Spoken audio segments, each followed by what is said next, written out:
remotely should be visible on camera throughout the hearing. For members participating in person, masks are optional as per the Office of Attending Physician. And as with in-person meetings, members are responsible for controlling their own microphones. Members can be muted by staff only to avoid inadvertent background noise. And as a reminder, statements, documents, or motions must be submitted to the electronic repository to sccc.repository@mail.house.gov. Finally, members or witnesses experiencing technical problems should inform committee staff immediately. Without objection, Representative Bruce Westerman, the gentleman from Arkansas, shall be permitted to join the committee on the dais and be recognized for questioning the witnesses. So thank you all for joining this hybrid hearing. Today, we'll review the climate benefits of the investments made in ecosystem restoration and conservation through the Great American Outdoors Act and the Bipartisan Infrastructure Law. We will also examine opportunities for further investment to create healthy and resilient habitats and communities. And I'll recognize myself now for 5 minutes for an opening statement. Again, good morning. This is a very important hearing, something that often goes overlooked. Nature provides us with critical low-cost tools to tackle climate change. And that's no April Fool's joke. Whether it's forests, grasslands, or mangroves, healthy ecosystems can help significantly draw down the heat-trapping gases that are fueling the climate crisis. Natural places also serve as vital defense structures, providing communities with a cost-effective buffer against worsening climate impacts. As Congress works to fast-track affordable, clean energy, as we strive to address the rising costs of climate disasters, we also must invest in nature-based solutions that can help us meet America's climate goals and lower costs for Americans. Restoring and conserving our natural resources will be necessary to avoid permanent damage to the land that we love. So far this year, the number of fires and acres burned across America are nearly double the 10-year average, according to the National Interagency Fire Center. Sea level along our coastline is projected to rise up to 12 inches in the next 30 years, according to NOAA. And nearly 60% of the continental U.S. is already experiencing drought conditions. These climate impacts increasingly will harm important sectors of our economy, including agriculture, forestry, energy, and tourism.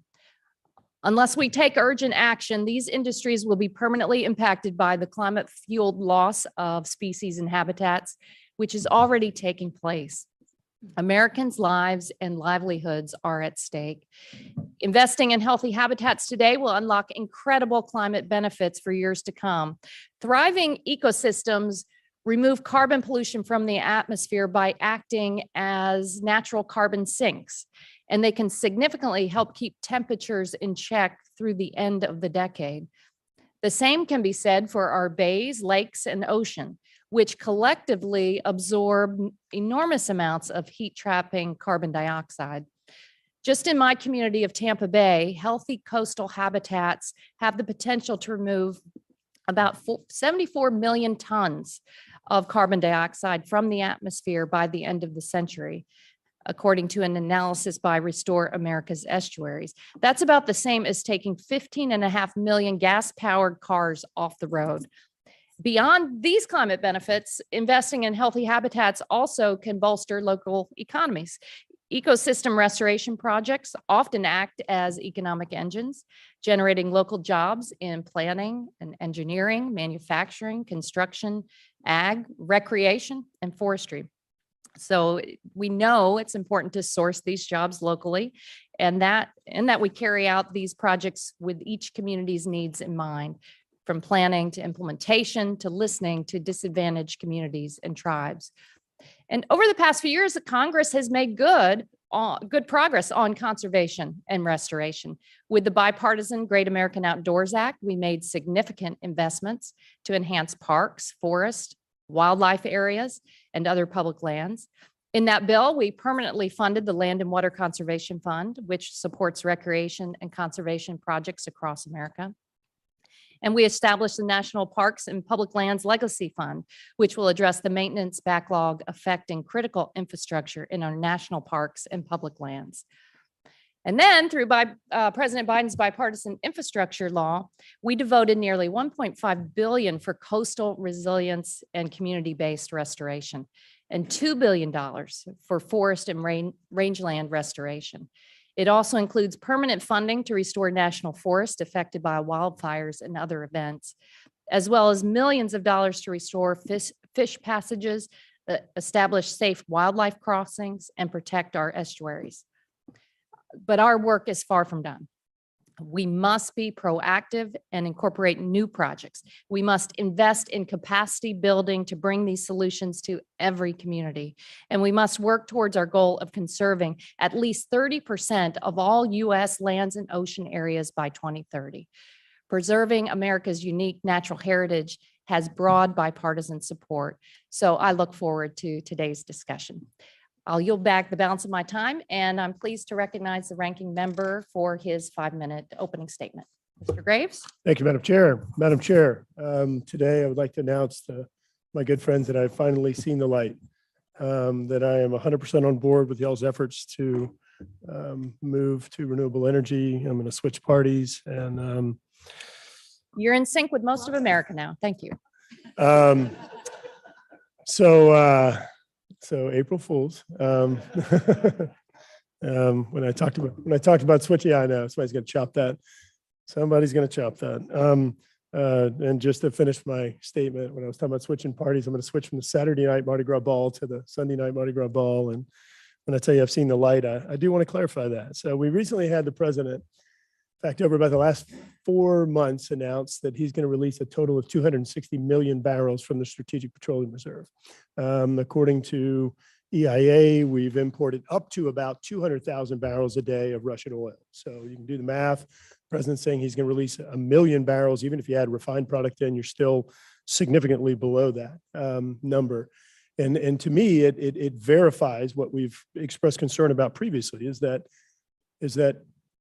the release of the Strategic Petroleum Reserve, our emergency reserves, are actually to mitigate for bad energy policy. Madam Chair, you just made reference to the Great American Outdoors Act, and you're right, Congress did pass that, and I know there are a lot of people in this room that supported it. But I also want to remind you that every penny of that money that goes toward funding the national parks and wildlife refuges and our BLM lands and forest, and it goes to the maintenance of backlog maintenance, every single penny of that is derived from offshore energy production in the Gulf of Mexico. And so over the past year, we have seen, just in 1 year, we have seen, and I can get the exact numbers, but I was looking at some numbers just a minute ago. We have seen a reduction of over $1 billion, over $1 billion in revenue to the U.S. Treasury that would go to fund the Great Outdoors Act, as well as funding things like coastal resiliency and hurricane protection in my home state of Louisiana. And so there's a relationship here. If we continue, as this administration has done, to say we're not going to produce any energy, we're not going to produce it. The only administration in modern history that has not had a single lease sale for onshore or offshore energy in the United States. And so you're having financial implications. It's causing environmental concerns. It's making the people that we represent in South Louisiana along the Gulf Coast more vulnerable, because we're not making investments into hurricane protection and coastal restoration at the same level as we would, and it's going to be a downward trajectory. And so some say, well, look, I don't want to use oil and gas. Well, even this administration's Energy Information Agency says we're going to have a 50% global increase, 50% global increase in demand for energy. This administration's projections show an increase in oil and an increase in gas demand, as well as renewables and everything else we need to be doing. We've got to have a strategy moving forward. Madam Chair, you just talked about American support and the majority of Americans. You know what the majority of Americans have said? 92% of Americans, 92% have said that they don't want to import foreign oil, that they don't want to bring in oil from Russia. Yet this administration's policies are actually making us more dependent upon foreign resources. So what did the president do yesterday? He just says, well, we're going to employ the Defense Production Act and we're going to get these critical minerals. Well, just a few months ago, you actually banned critical minerals from being produced in the United States. The Defense Production Act, it really is designed for three things. It's designed for national defense. It's designed to respond to disasters. It's designed to respond to terrorism. It's really unfortunate that we're in a situation where we have to employ the Defense Production Act to address terrorism and disasters committed by our own administration. Look, we're talking about natural solutions today. And I really appreciate it. And I'm looking forward to hearing from witnesses because I think, Madam Chair, this is an area where we agree. I'm excited to have Congressman Bruce Westerman, the ranking member of the Natural Resources Committee, come in a little while. Bruce has been an incredible leader and very well versed on natural solutions, such as the role that trees can play in sequestering greenhouse gases. And as you may know, he's got this legislation, the Trillion Trees Act, that could sequester up to 205 gigatons of carbon through that initiative. But we also have other things that we ought to be talking about, and that includes our farms. Some of the largest landholders in conservation in the United States are farms. And in fact, since 1948, their productivity has increased over 280 times the productivity of our agriculture. And so that's more efficient farming, providing food to the United States and the world at a much more efficient rate. In fact, some of the most efficient production in the world. In fact, I think it's the most productive in the world. But we have additional opportunities to do better best practices and employ better, I don't know how to say that. Let me try that again. Employ best practices on a wider scale. And I think we can result through working with our farmers, other natural solutions. And one other thing, Madam Chair, that I want to make reference to that I think affects both of us is restoring or protecting our coastal areas, because when we have our coastal areas erode and are lost, it results in the emissions of greenhouse gases. And in fact, when I was working for the state of Louisiana, we did one of the first clean development mechanisms in the world relating greenhouse gas emissions to wetlands restoration and protection. I think we have some opportunities there as well. So I look forward to hearing from our witnesses and yield back. Now I want to welcome our witnesses. Today we'll hear from experts on the importance of investing in healthy and resilient habitats and communities. We have a great panel. Mr. Colin O'Mara is the President and Chief Executive Officer of the National Wildlife Federation. Mr. O'Mara leads the country's largest wildlife conservation organization with 52 state and territorial affiliates and nearly 6 million hunters, anglers, birders, gardeners, hikers, paddlers, and wildlife enthusiasts. Prior to NWF, Mr. O'Mara led the Delaware Department of Natural Resources and Environmental Control as Cabinet Secretary from 2009 through 2014. Mr. Nick Loris is the Vice President of Public Policy at C3 Solutions. Mr. Loris studies and writes about a wide range of energy and climate policies, including natural resource extraction, energy subsidies, nuclear energy, renewable power, and energy efficiency. He also studies ways in which markets will improve the environment, reduce emissions, and better adapt to a changing climate. Dr. Sherry Larkin is the director of the Florida Sea Grant College Program and professor of food and resource economics at the University of Florida. As a natural resource and environmental economist, Dr. Larkin leads work to conserve coastal and marine resources and enhance economic opportunities across Florida.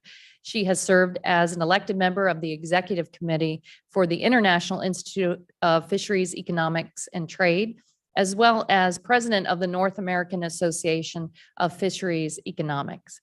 The chair now recognizes Representative Bonamici to introduce Dr. Christina Eisenberg. Thank you, Chair Castor. It's my pleasure to introduce Dr. Christina Eisenberg, an Oregon State University courtesy faculty member at the College of Forestry and an outstanding alumna and alumni fellow. Dr. Eisenberg is a Native American Latinx conservation biologist and the principal investigator on 2 multi-year projects within Indigenous communities. She served as a Smithsonian Research Associate and as the chief scientist at Earthwatch Institute, where she was responsible for overseeing a global research program focused on ecological restoration, climate resiliency, social justice for Indigenous peoples, and sustainability. Dr. Eisenberg has authored numerous journal articles, books, and book chapters. She serves on several boards and advisory councils. She works to help build government-to-government partnerships with tribal nations and federal agencies in a manner that respects sovereignty, upholds treaty rights, and advances social and environmental justice. I look forward to hearing more from Dr. Eisenberg, and I thank her for being here today, and I yield back. Thank you, Rep. Bonamici. And I'd also like to welcome a number of students who are in the audience today. Graduate students, they're in town for the National Association of Graduate Professional Studies Spring Legislative Action Days. It's a pleasure to have University of Florida graduate student Rock Abujadi, who serves as Legislative Director of the Association and as Director of the Campus Climate Corps in Gainesville. Welcome also to Dr. John Capice, who has spent his career supporting graduate students and clean water in the great state of Florida. With that, Mr. Amara, you are going to start us off. You're recognized for 5 minutes for your presentation. Good. Thank you, Chair Castor and Ranking Member Graves, for holding this hearing and for giving me the opportunity to testify before you all. To achieve net zero emissions, we're going to need to reduce net greenhouse gas emissions in the U.S. by about 6 gigatons, and domestically, and about 44 gigatons around the globe. We often think about natural climate solutions and natural solutions as a resilience play. But I want to talk today about how this could actually be these investments could actually be a quarter of the overall solution. They're kind of the ultimate win-win-win. They're a win on safety. They make communities more resilient. The healthy forests are less likely to experience mega fires. Healthy wetlands and grasslands help reduce damage from hurricanes and inland flooding. They're a win on carbon. They're a multiple gigaton solution for sequestering carbon. They're economic wins. They create a ton of good jobs, about more than 17 to 25 jobs per $1 million invested. They both direct restoration jobs as well as supporting jobs on working landscapes in the outdoor economy. Number four, the fourth win is that they make communities healthier. They, for example, urban trees, filter out pollution out of the air and the water. They reduce urban heat island effects. And the fifth win is that there's this huge savings. They save a ton of money. Every dollar we spend on pre-storm disaster preparedness saves us $6 to $8 of avoided cost. And that's an incredible ROI that is a great way to reduce our long-term debt. Yet despite all of this, climate conversations rarely focus as much on natural solutions as they do on technology, and it's less than 5% of overall climate spending. And when you consider that they're really the only emission reduction strategy that also provides resilience benefits that can cost effectively save lives, it even becomes more absurd that we don't focus on it more. Last year alone, we had 20 climate fueled disasters that caused at least $1 billion in damages. These disasters resulted in $145 billion of total damages and the tragic loss of nearly 700 lives in the US. Imagine how many of those lives could have been saved. And, when disasters, whether it's Hurricane Katrina or Sandy or Harvey or Maria, or the horrific fires out west, they disproportionately affect communities of color, low-income communities, frontline communities, first and worst. Now, when we think about natural climate solutions, we're talking about a few types of key systems. So we're talking about forests, we're talking about wetlands, we're talking about grasslands and shrublands, we're talking about coasts and the marine environment. Healthy forests are less likely to burn uncontrollably. Right? They help clean water, they help store water, they reduce drought conditions, they provide key habitat for wildlife, and they serve as our greatest terrestrial carbon sink. Wetlands and riparian corridors. The average acre of wetlands can hold more than 1 million gallons of water. 1 million gallons. The absorption capacity is huge. So when communities face a hurricane or a flash flood, those wetlands reduce both the volume and the velocity of water, protecting all of those either inland or downstream. Grasslands and shrublands, native grasses and shrubs have long, deep roots that sequester a lot of carbon, improve soil health, reduce soil erosion, all of which helps reduce flooding and improve productivity, especially when invasive plants like cheatgrass and buffalo grass aren't allowed to spread and kind of get that tinder on the landscape. Coast and marines, also huge opportunities for resilience and carbon abatement from living shorelines, planted dunes, tidal wetlands, mangroves, kelp, seagrasses, and other native vegetation. Each of these systems can mean the difference between life and death, homes that are standing or communities that are washed away, life that's carrying on, or lives that are upended. Now, fortunately, as Chair Castor said, over the last several Congresses, and thanks to many of you, we've made great progress on natural climate solutions, especially resilience. We've gone from these being like niche projects to actually mainstream solutions. We've seen this in WRDA, the Farm Bill, the Great American Outdoors Act, the American Conservation Enhancement Act. We've seen natural infrastructure prominently focused in disaster supplementals. We've seen in enhancements to hazard mitigation programs. The Infrastructure and Jobs Act had historic investments, and the reconciliation package had $105 billion proposed for restoration and resilience. We can and must build on these investments and do so in ways that leave no community behind and ensure that communities of color and frontline communities are never an afterthought ever again. Now, the good news is that there is a whole range of bipartisan solutions that are before you right now. I'd argue that the biggest single action that Congress could take to spur private investment in natural solutions is replicating the success of the 45Q tax credit for carbon capture technology, and with a complementary credit that's actually focused on the sequestration of carbon naturally. Sending a clear market signal that's predictable, accessible, additional, permanent, and ecologically appropriate, we could catalyze innovation and private investment onto public, private, tribal lands while providing a policy parity for natural solutions and their technological counterparts. If we want greater public investment through the Congress and also reduce the long-term debt, we could update our way we budget these projects and way we score these projects. And our CBO right now will score the dollar we spend on mitigation, but not the $6 in savings that we would enjoy. And we're spending a lot on supplementals that frankly are kind of that pound of cure where the ounce of prevention would have been a lot cheaper. We also need to continue to prioritize natural solutions in things like WRDA, things like the next Farm Bill. All the ecological restoration programs, and not just like the estuary programs in the Great Lakes and the Chesapeake and the Delaware, but coastal Louisiana, the Everglades, coastal communities up and down the coast, and also the working waterways like the Mississippi, the Ohio, the Missouri, the Colorado, the Rio Grande, some of the resources that don't get the attention. And finally, I'd be remiss, of course, if I didn't mention the Recovering America's Wildlife Act and other great efforts like the North American Grasslands Conservation Act, the Wildlife Corridors Act, and hopefully there's a bipartisan path on the Trillion Trees Initiative. So these present a huge opportunity, and investing in natural infrastructure allows us to center the health and safety of people as we're also advancing our climate conservation economic goals. That's a pretty good win-win-win-win-win. Thanks for letting me be with you today. And good job on getting summarizing your 30-page voluminous testimony in 5 minutes. So thank you very much. Mr. Loris, you're now recognized to give a 5-minute presentation of your testimony. Thank you. I think Colin said double what I can say in the same amount of time. So, but I echo a lot of his sentiments. So I appreciate that. Chair Castor, Ranking Member Graves, and distinguished members of the Select Committee, thanks for this opportunity to testify this morning. My name is Nick Loris, and I'm the Vice President of Public Policy at the Conservative Coalition for Climate Solutions.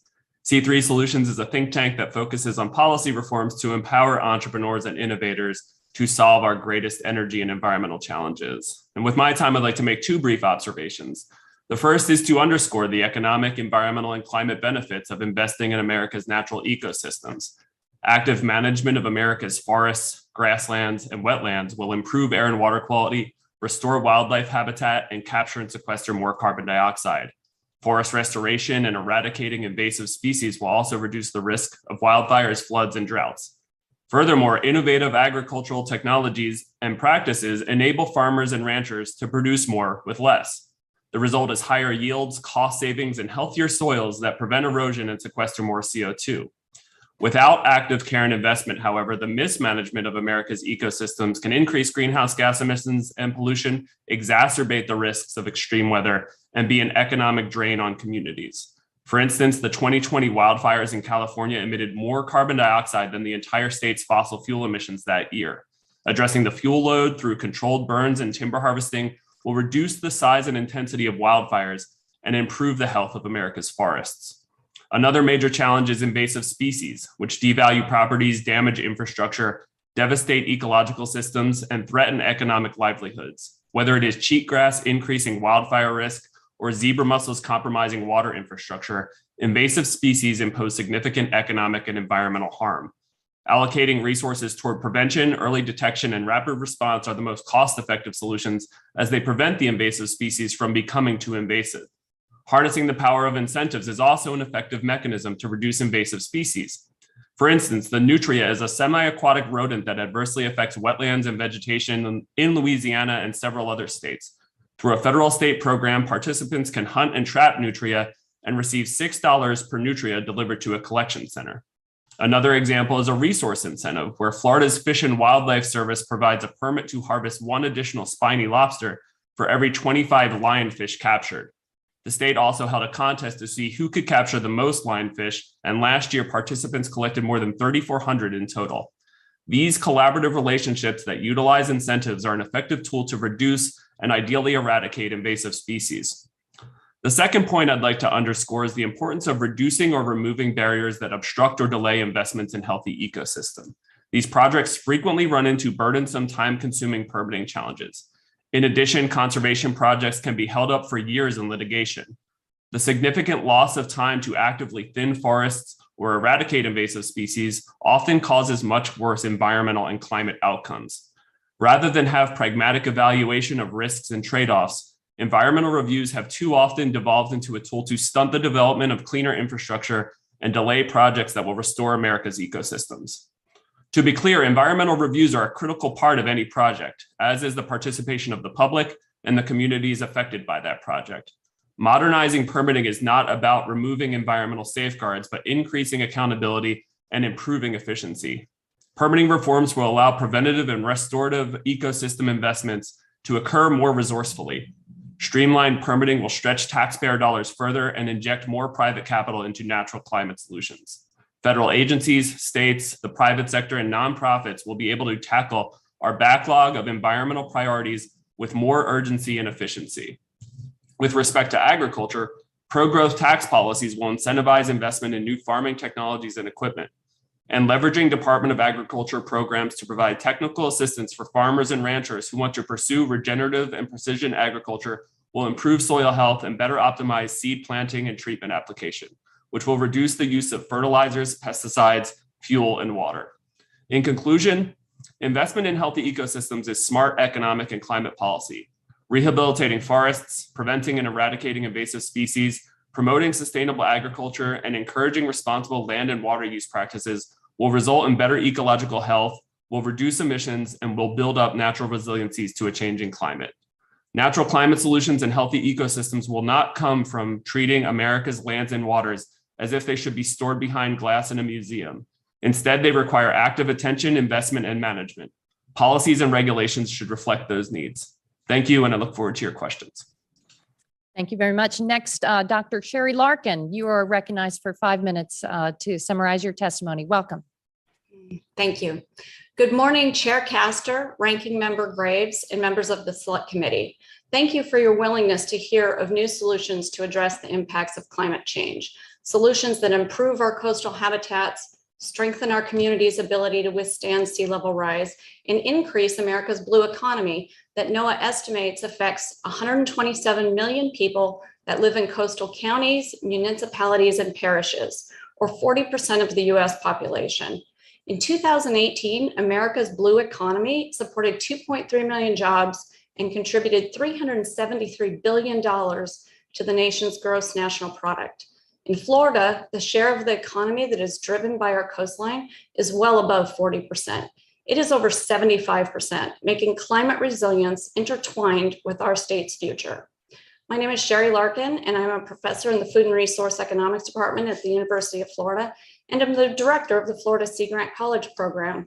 Florida is one of 34 university-based programs in states that border the Atlantic and Pacific Oceans, the Great Lakes, Gulf of Mexico, Puerto Rico, and Guam. Science helps us understand how much our environment reduces the economic impact of climate change. It is now time for us to partner fully with that environment to improve the resilience of our coastal areas. In fact, in the recent Bipartisan Infrastructure and Jobs Act, NOAA was awarded $1.5 billion for coastal resilience related work, and FEMA was awarded $3.5 billion for flood mitigation assistance. This is just 1.3% of the annual contribution of our coastline to our economy. Sea grant programs are charged with not just funding science relevant to local stakeholders, but ensuring that those findings are communicated to the public and used by resource managers in coastal communities. Every dollar of federal investment in sea grant must be matched with non-federal funds, which is a model that fosters collaboration. The Blue Carbon Initiative indicates that 83% of global carbon cycle is circulated through the ocean, and coastal habitats account for half of the carbon that is stored in sediments. That means there is an opportunity to invest in coastal habitats, which account for less than 2% of the total ocean area. Just think of how big our blue economy can grow.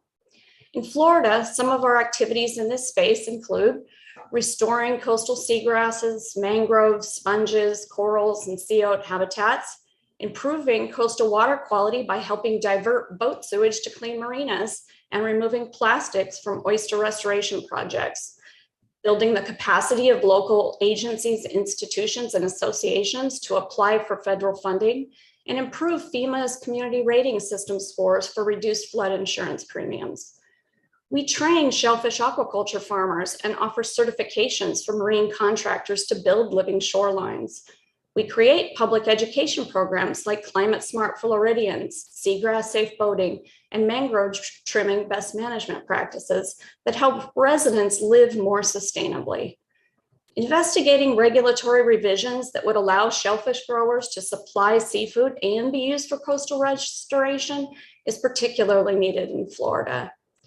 We're building climate alliances in the Gulf of Mexico region to improve justice, equity, diversity, and inclusion with respect to health outcomes in the southeastern US and Caribbean.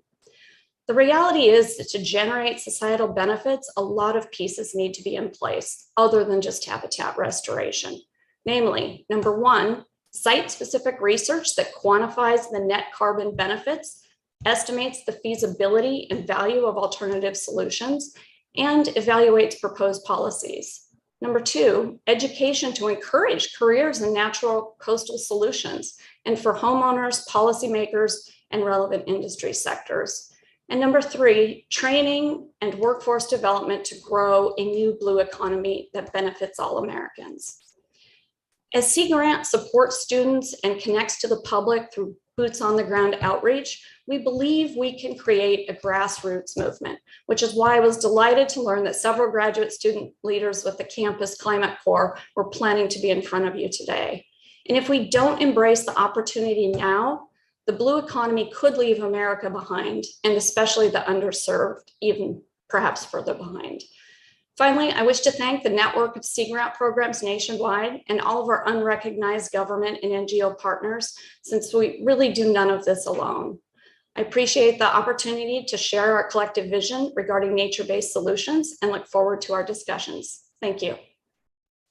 Thank you, Dr. Larkin. Next, Dr. Christina Eisenberg, you're recognized for 5 minutes to present your testimony. Welcome. I want to thank Chair Castor, Ranking Member Graves, and the other members of the Select Committee on the Climate Crisis for this opportunity to speak. To create ecosystems more resilient to climate change, including drought and other stressors, it is essential to partner with tribal nations and braid traditional ecological knowledge with Western science. Our Fort Belknap Indian Community Grassland Restoration Project in Montana exemplifies such work. Taking place on BLM land and Aning and Nakota tribal lands, funded by the Plant Conservation and Restoration Program lead Peggy Allwell, using Seeds of Success protocols, this project is sponsored by Oregon State University and the Society for Ecological Restoration. I am the lead principal investigator, and Thomas H. DeLuca, Dean of the Oregon State University College of Forestry, is the co-PI. The Fort Belknap Tribal Council, Tribal Historical Preservation Office, and BLM Montana Dakota's botanist, Wendy Vellman, oversee our project. TEK is knowledge and practices generated and passed down by Indigenous people across generations. We're applying TEK on the Northern Great Plains to improve ecological resiliency and restore degraded lands with native plants to increase wildlife habitat, productivity, and carbon sequestration potential. Incorporating TEK in ecocultural restoration empowers tribal nations. This matters because tribal nations in America are underserved communities with unemployment, poverty, and suicide rates far higher than US rates.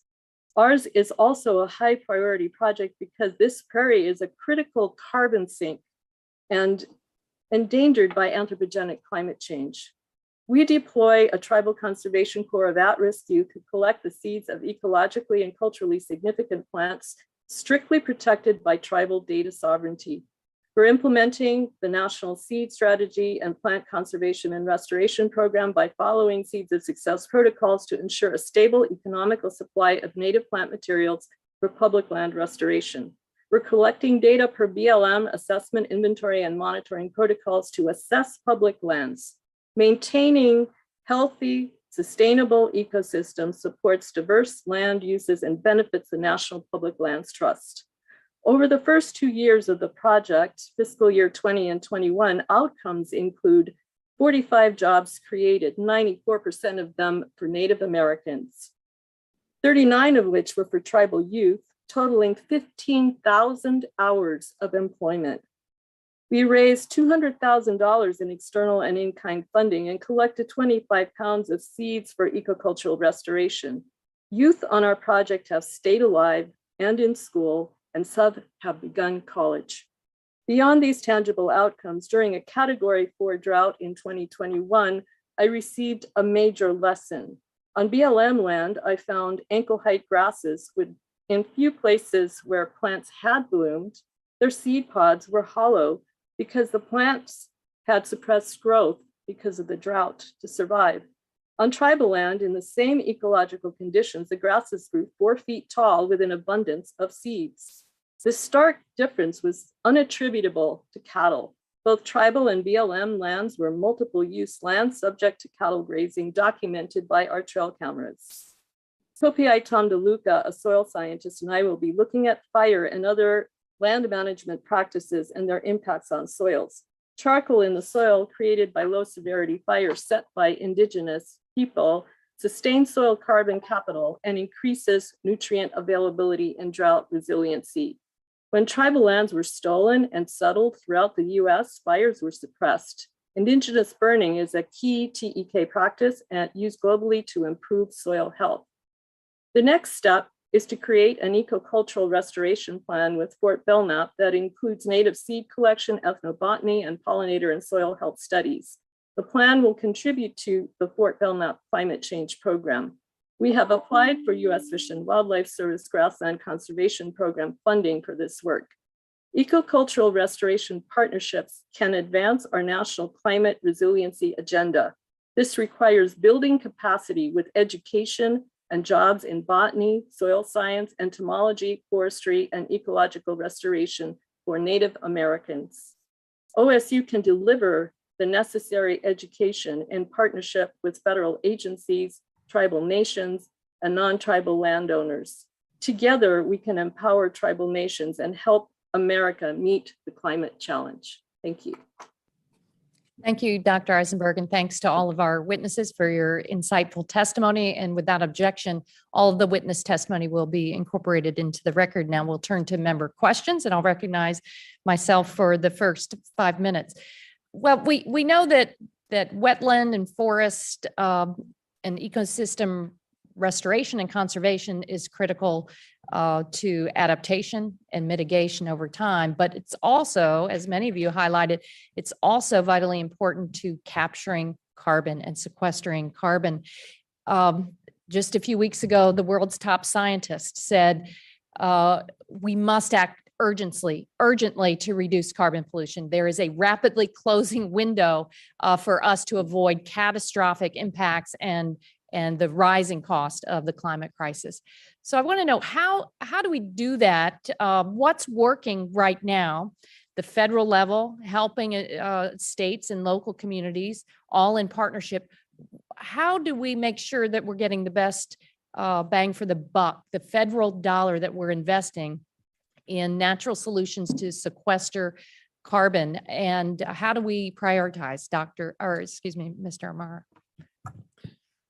I mean, over the last several, especially in the wake of several hurricane seasons in the last several years. I mean, at this point, we have such great evidence of kind of the projects that have been successful and the projects that haven't. There's a lot of, back in the Sandy package, a decade ago, there's a whole bunch of monitoring that was done to kind of look at like the health of these systems to kind of make the case that they are truly achieving the resilience goals and some of the carbon goals that we have. And I think it's just a matter of doing that kind of deep research in the early investments that are made. There's a huge opportunities in the bipartisan infrastructure package to look at the forest restoration projects, look at some of the grassland restoration projects, look at some of the flood abatement programs, and make sure that they're actually achieving the goals. And what we're finding is that they're cheaper, they're more durable, and they're achieve more co-benefits than a lot of the traditional man-made solutions. And there's some solutions where the natural makes sense, or some places where the structural makes sense, or some places where a blend does.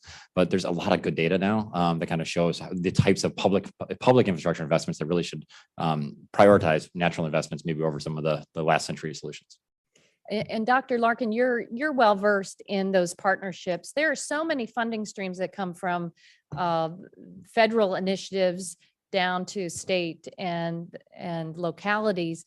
How are we being the most efficient and making sure at this urgent moment in time that those dollars really are going to the best projects to sequester carbon and to make our communities more resilient?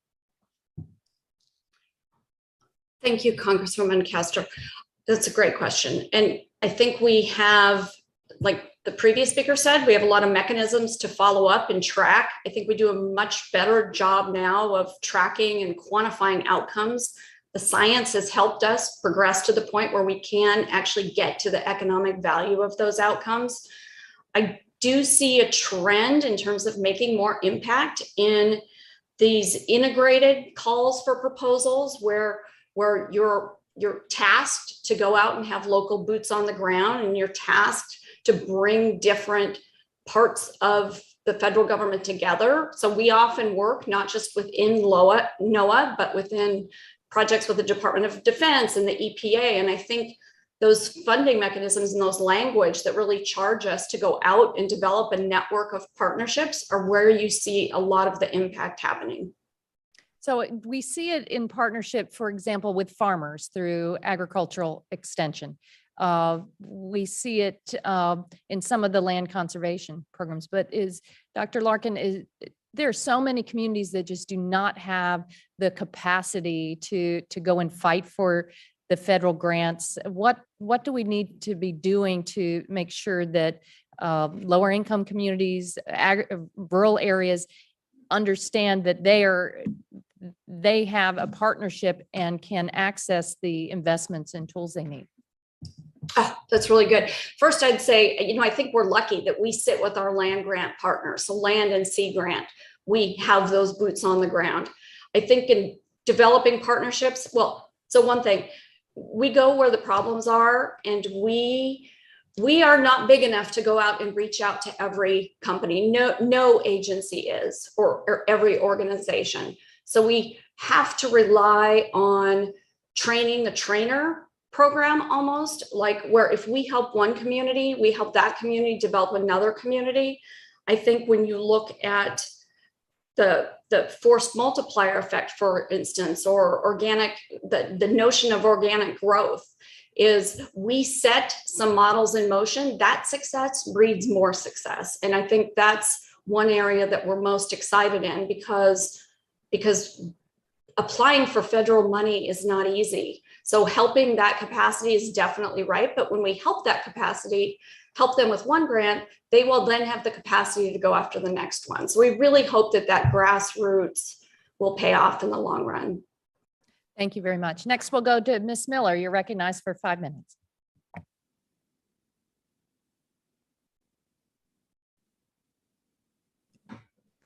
Thank you, Chair Castor and Ranking Member Graves, and thank you to our witnesses for being here today.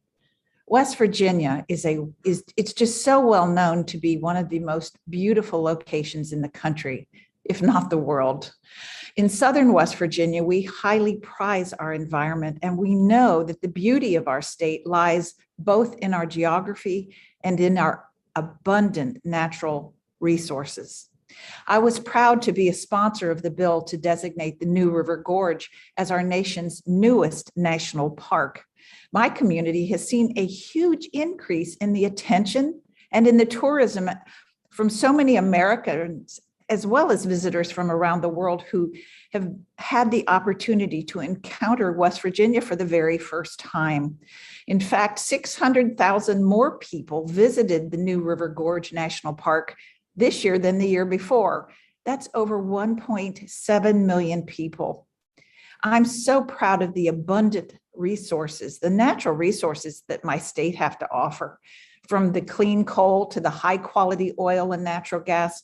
We power the nation and the world, and we have provided a livelihood for so many people in our state. And I'm really proud of my neighbors they're kind, loving, hardworking Americans who have been doing their best to get by no matter what our government tries to throw at them. Unfortunately, West Virginians know all too well that the government doesn't always offer the best solution. That's why I think it's so important to empower the private sector to get to work. Streamlining and permitting processes across a variety of sectors is something Congress could do right now to expand energy deliverability, expand opportunities of the timber development, and produce more right here at home while we're providing jobs and opportunities for many of my constituents. Mr. Loris, can you explain how the National Environmental Policy Act, known as NEPA process, has become so burdensome over the last 50 years? And what can Congress do to help streamline the process? Yeah, thank you for the question. The National Environmental Policy Act, is more than 50 years old, and certainly well intentioned and served its purpose. I think since then we've seen a number of federal environmental laws passed and amended, a number of state environmental laws passed and amended, and I think what the problem with NEPA is that it's become a tool to obstruct and delay or to challenge projects in court. And there's been a number of documented cases, particularly with forest restoration, for instance. A Property and Environment Research Center report in April of 2021 documented some really troubling ones where projects took years and years and are still held up in courts. And so the more we can have, again, an efficient permitting process that, again, still engages stakeholders, still engages communities, still allows litigation to happen, but be challenged and resolved more quickly, will allow for more of these projects to happen efficiently. I think there's several legislative ideas out there. Representative Graves with the Builder Act, Senator Mike Lee with the Unshackle Act, that would still have this environmental accountability and safeguards, but allow projects, again, not just for forest restoration and timber development, but also it will help with clean energy projects, more transmission lines, more liquefied natural gas exports, which are cleaner than Russian piped gas. This is one issue in which I've heard from people who are working on forest restoration, energy developers, manufacturers, all run into these challenges. And the quicker we can resolve this issue, I think the more we can act with urgency to provide economic and environmental benefits. I agree. And in your testimony, you mentioned the possibilities that carbon offsets can provide to companies who are looking to reduce their carbon footprint. Could you explain in more detail some of the opportunities and challenges that are presented by the carbon offsets along with their effectiveness? Yeah, I think these voluntary carbon offset markets, you can provide flexibility to engage with companies and nonprofits and entrepreneurs, a lot of climate entrepreneurs who are motivated by reducing emissions to ultimately reduce their environmental footprint and reduce emissions. And the people who are doing that will then get paid for it. So it's certainly a win-win. And I think there have been concerns about carbon offsets, primarily the validity of them, as well as, if a restoration project for forests or a forestation project happens and it burns down, what does that mean for the offsets?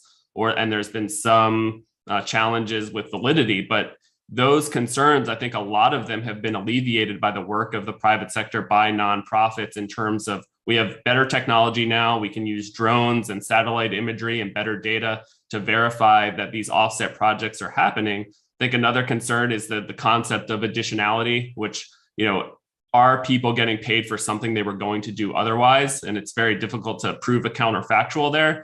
But that said, I think the fact that carbon offsets provide this flexibility and market-based mechanism for some companies who have a very challenging task ahead to reduce emissions is something that results in more productive relationships. The more we can have the private sector taking the lead on that, which I think is what's happened, I think the better off we're going to be. I think the role for the federal government should be limited in ensuring that these are verifiable carbon credits, and to prevent things like the Chinese flooding the markets with fake credits. There is a role there, but I think it should be pretty limited.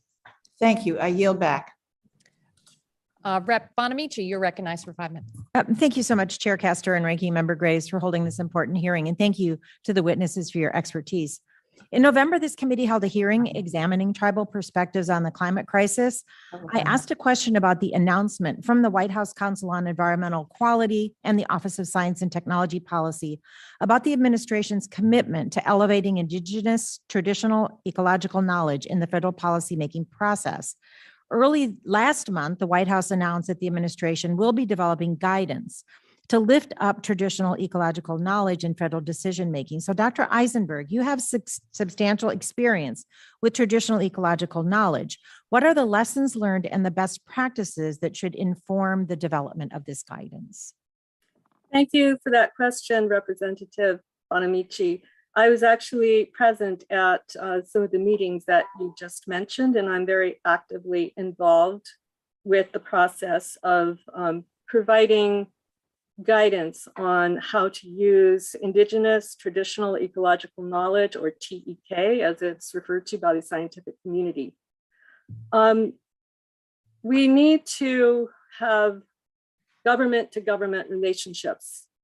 That means tribal nations are not stakeholders. A stakeholder is a member of the public. Tribal nations are nations. And so that means honoring sovereignty rights in all aspects of our partnerships with them. Tribal nations very much, all the tribal nations I've worked with around the world want to partner with federal governments and nonprofits, but it needs to be decolonized, this process. So we need to all sit at the table as equals. TEK, it's our native science, but it is also a worldview, and it includes ethics. And so that everyone is equal, and the living world needs to be respected equally. And this is within the context of multiple uses.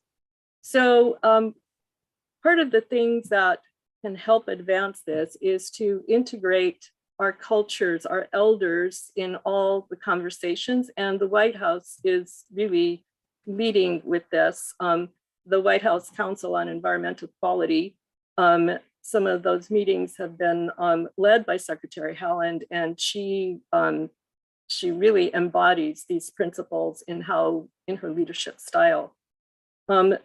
Ultimately, what we want is a conservation corps of Indigenous people out on the landscape. Our TEK, our ecological knowledge, is the way our nation's lands, what is today the United States of America, have been managed for millennia. So all of our grasslands, all of our forests, all of our coastal ecosystems co-evolved with a large population of Indigenous people very actively managing those lands. Okay, In the Dr. Eisenberg, grasslands. I'm sorry, I don't mean to cut you off, but I really want to get another question in. We'll Okay. continue the conversation at another time, and I may ask you to submit more for the record because we have a lot to learn. Dr. Larkin, I'm the co-chair of the House Oceans and Estuary Caucus. I've long advocated for elevating the role of marine and estuarial ecosystems in adapting and mitigating the effects of climate change, because we know of the potential, which you, of course, have recognized, to reduce flooding, reduce the intensity of storms, sequester carbon, and generate good paying jobs. I do want to invite all of my colleagues on the committee and beyond to sign on to my bipartisan Blue Carbon for Our Planet Act. So Dr. Larkin, in your testimony, you cite training and workforce development as necessary components of an effective natural climate solutions toolkit. So what are the current workforce challenges you and your colleagues have experienced, and how can Congress help you close the gap? Oh, thank you. Thank you. So you're absolutely right. The training and workforce development is the key to our future as we try to draw new students in and develop new programs. I think one of our challenges is finding our partners. But the good news is, because these solutions can be implemented at the local level all the way up through the state level, the fact that we do have partnerships at every one of those levels. And with our state organizations, for us, it's the Florida Department of Environmental Protection and the Fish and Wildlife Service. And even as we try to develop programs that can be incorporated into our curricula, right? Start training students to think about these as careers moving up. How do we do that? Well, in high schools in Florida, there's a curriculum process, and it's not necessarily easy to break into. So right now we're working on trying to help support the development of an aquaculture curriculum, because aquaculture, several different types of aquaculture. And how do we develop a curriculum around that so that the STEM courses in high school and those AP courses can use these examples as part of their learning tool, and maybe plant the seed that after high school, this is something I could do, or maybe I'll want to be a researcher and go on in my education. So I think it's interesting because that does take our state partners, it takes our local partners, and it takes the folks that are working in the area to really see what is that type of that project. You know, these projects are so site specific. We need theoretical and applied research at the site level, because what happens in one bay is so different than what happens in another in terms of the outcomes that we're going to receive. And that should really resonate with our workforce. So as we share our communications around the state, we really need to tailor them around the state to get the folks in the table to figure out which one of these workforce programs might work best for you. We can't. Thank you, Dr. Larkin. I see my time has expired, and I really appreciate your response as a member of the Education Committee as well. I yield back. Thank you, Madam Chair. Next up, Mr. Carter, you're recognized for 5 minutes. Thank you, Madam Chair, and thank all of the witnesses for being here. I know it's going to be a surprise to my colleagues on this committee, but I want to talk about forestry. And the reason I want to talk about forestry is because Georgia is the #1 forestry state in the nation. Georgia has over 22 million acres of commercially available private timberland, more than any other state. And each of those acres serves as a carbon sink. You see here, trees are the answer. Trees are the answers because forests serve as carbon sinks. They serve as a water filter, as an air filter, as well as a habitat for wildlife. In fact, Mr. Loris, in your testimony, you said that fully restoring understocked productive forest land in the U.S. could increase carbon sequestration by 20%. By 20%.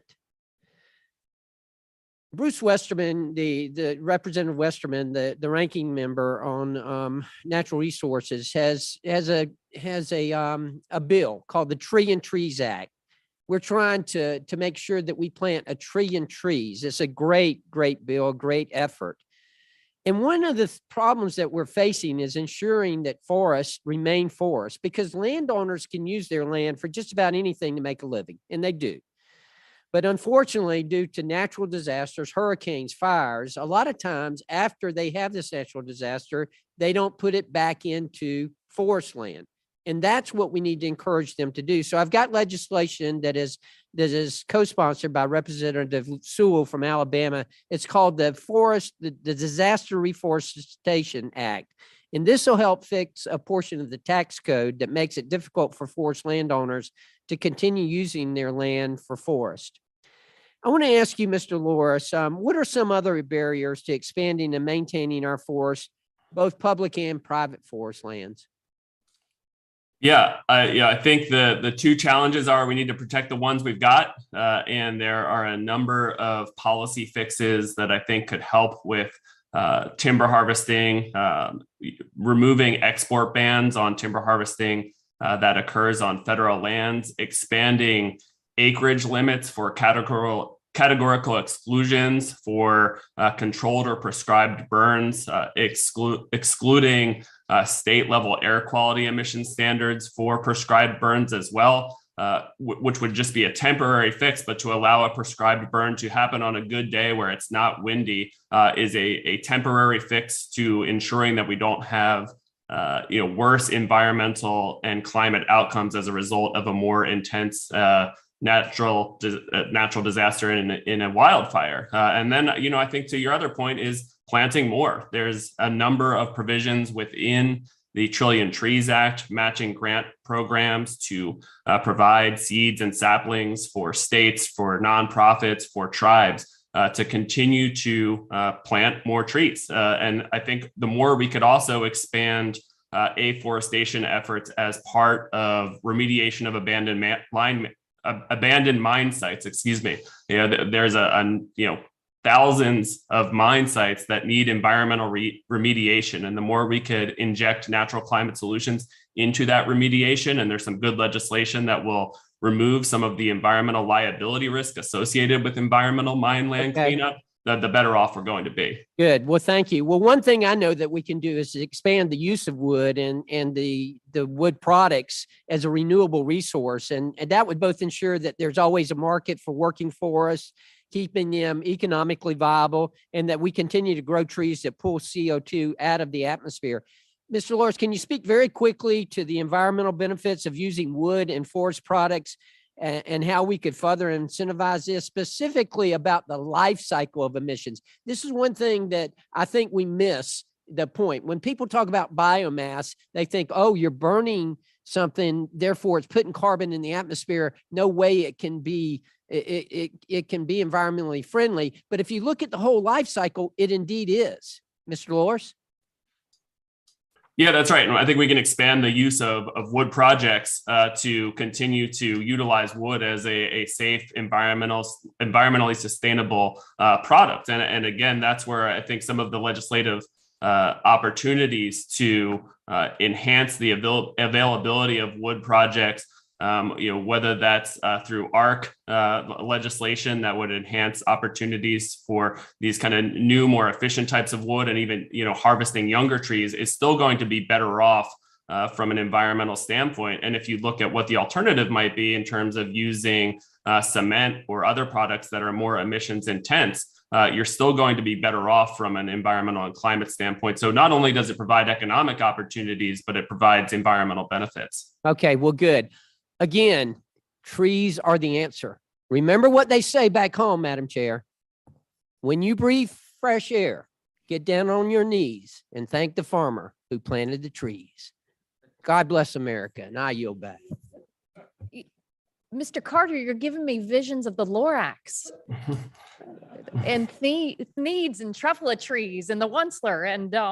And I know that, what did they say? Unless someone cares a whole awful lot, nothing is going to get better. It's not. So let's all take that to heart today. And now we'll go to Rep. Levin. I'm not sure For if I 5 can minutes. follow my friend Buddy Carter, but thank you, Chair Castor. As a representative for California, I want to highlight how natural solutions can and must play a key role in addressing some of the pressing environmental challenges, particularly those facing California. First, let me start off with natural solutions to address wildfire risk. Over the last 4 years, California communities have suffered from 7 of the largest fires in state history. Again, that's just over the last 4 years. These fires have collectively burned over 2.5 million acres and destroyed or damaged over 30,000 structures. And with climate change, we know that we can't just prepare for a fire season, but must now deal with this threat year-round. And we know that wildfire risk will likely only continue to increase, with the UN Environment Program recently finding that the likelihood of extreme wildfires is expected to increase by up to 14% by 2030 and up to 50% by 2100 as a result of climate change and changes in land use. Mr. O'Mara, thanks for your testimony. You highlighted how natural solutions can minimize the impacts and severity of wildfires, and you noted how, due to ever increasing wildfire risk, federal land management agencies such as the U.S. Forest Service have had to spend significantly larger portions of their budgets on fire suppression, limiting their ability to fund restoration and management activities to improve ecosystem health and resilience. This hearing, I hope, is making it abundantly clear that an ounce of prevention is worth a pound of cure. Mr. O'Mara, can you share why the significant investments in the bipartisan infrastructure law, specifically for wildfire risk reduction, are so important in reducing long-term wildfire risk? Yeah, no, thank you for the question, and thanks for your incredible leadership on this difficult issue.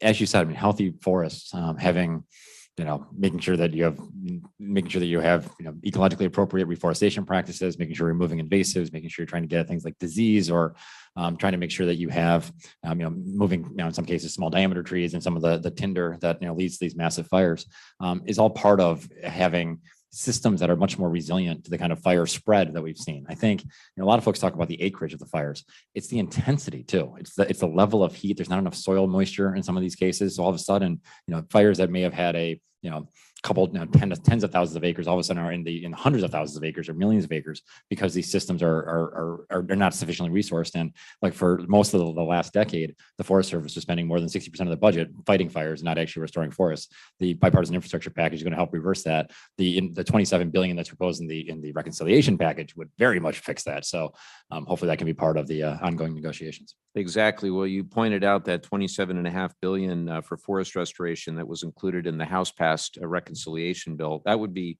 transformational for the West, and I think we'll all continue to fight for a strong reconciliation package, and specifically for that funding. Shifting gears, I wanted to speak about another challenge we're facing in Southern California, and that's water scarcity.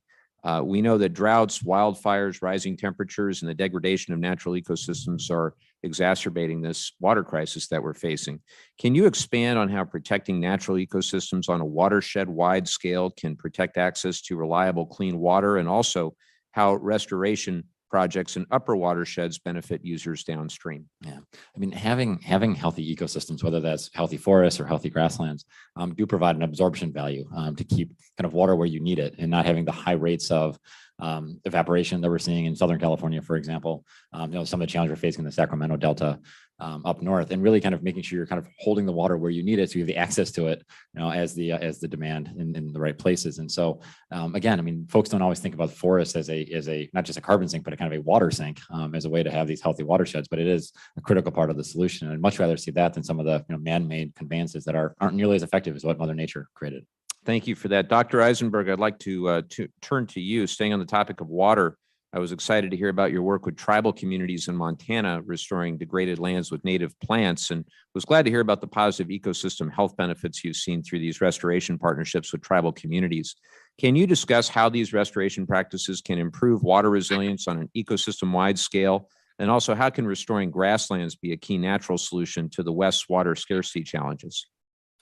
Well, this has to do with fire and soil. So fire is part of traditional practices done by Native people in forests and grasslands throughout the United States for millennia. And what this does is it puts more carbon into the soil and in the prairie rangelands. And what that does is it greatly increases, has the potential to greatly increase the capacity of the soils to store water. Prairie soils, there's roots that go down up to 3 meters from these prairie grasses. And so the combination, Native people used fire to create the sort of resiliency that you have been expressing concern about, and to help retain moisture in both forest and grassland ecosystems. So fire is a critical piece of it. And so the restoration programs that we're working on right now, we have a proposal to the BLM for a large program in Oregon, in the forests of Oregon, in the dry forest, to look at these things. So it's not just about grasslands. Thank you. Thank you, Dr. Eisenberg. I'm out of time, but I look forward to working with you and all of our witnesses, and hopefully across the aisle, on this very important issue. And I'll yield back. Rep. Levin, next up is Rep. Crenshaw. You're recognized for 5 minutes. Thank you, Madam Chair. Thank you to the ranking member for holding this hearing, and thank you to the witnesses for being here. I absolutely think the work of conservation efforts and forest management and protection of our natural resources is extremely important. And I'm sure the work done by many of our witnesses has contributed positively to that effort. I do have some concerns, as you might imagine. I have concerns that many environmental groups do not understand that critical balance between energy development and environmentalism. I fear that many do not understand that you can indeed do both. After all, it was natural gas fracking in America that led to historic reductions in CO2 emissions. And I don't think this is a goal of many environmental groups, unintentionally, intentionally, whatever it may be. There's been a serious undermining of American energy development in the United States, which has geopolitical implications, as we're seeing now with Russia and Ukraine and Europe's dependence on Russian oil and gas. So my questions are going to be for Mr. O'Mara. You stated in your 990 that you're currently supporting litigation against Enbridge Line 5, which, if successful, would remove 500,000 barrels per day, causing yet another serious supply shortage of petroleum products in an environment where there's already extreme shortages, increasing gas prices in an environment where gas prices are already very high. Are you using federal grant money to do this for your efforts, recognizing, given the context, that that money is indeed fungible? No. So we receive very little federal money. Okay, but money is fungible. So you're taking grant money, and just a quick count of federal grant money from the last few 990s is over $4 million. For projects on the ground. But it's fungible. It's not. So outside of grant money from the United States government, what other sources fund your organization? So we have 6 million members. So folks that are sending $15. We have Ranger Rick magazine, which folks subscribe to. We have some foundations that support us. What about Sea Change Foundation? How much have you received from Sea Change? Nothing in years. I have the numbers in front of me. In the past, your organization has received $3.4 million in funding from Sea Change. Nothing in the last 6 years, though. I've only been CEO for the last 5 or 6 years. I think that was before. Okay, so it was before, so it has happened in the past. That's good to know.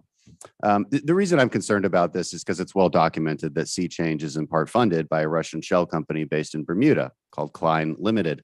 Vladimir Putin funnels money through Klein to organizations for obvious reasons to undermine American oil and gas and keep the world dependent on Russian oil and gas. And I'll submit these reports for the record. But you were never aware of this or aware No, of these and accusations? Congressman, I mean, I think if you talk to some of your colleagues, we're considered like one of the most moderate, pragmatic organizations, actually trying to find solutions for domestic production and conservation at the same time. So I'm a little surprised by this line of questioning, frankly. Well, it's because these talking points that Russia puts out and that some of our environmental groups put out that are anti-American energy, they tend to coincide. They tend to be the same. And it's concerning when you start to follow the money.